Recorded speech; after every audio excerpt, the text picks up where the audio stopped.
Guys, nandito kami sa Honda plant sa Santo Batangas. And ito yung mga bikes na merong milestone.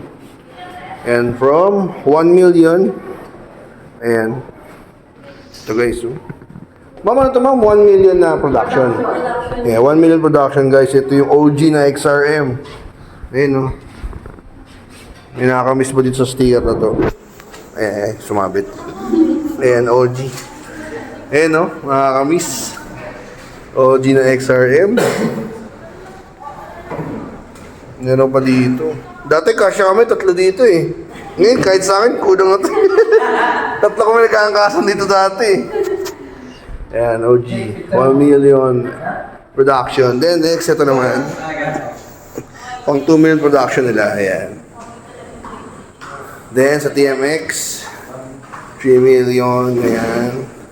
Then, 4 million production, XRM din ulit. Yes, ito yung mga employees na kasama. Then, 5 million units sold. Then ito yung pang 6. Then, ito 8 million guys. So, yung kanan Yan lang yung red. makita dito na tagalab. Ganda. Kasi nung 25 na. Then, pang 10 million sales achievement. Pinirmahan ng presidente ng Honda. Ayan. Tapos ito namin pang 50th unit. Ano? Kulay ng ano mo, 50th jersey unit mo. anniversary. Special edition. Special edition. Opo. Siya kayo sa market. Kakulay ng bird ng ano mo, jersey. Kaya nga eh. Oo nga, no? Uy mo Ayan na. guys, so 50th anniversary edition. Ayan, so ito nga yung mga legendary Honda bikes.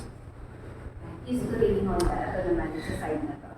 Hindi Yeah. na updated kasi maraming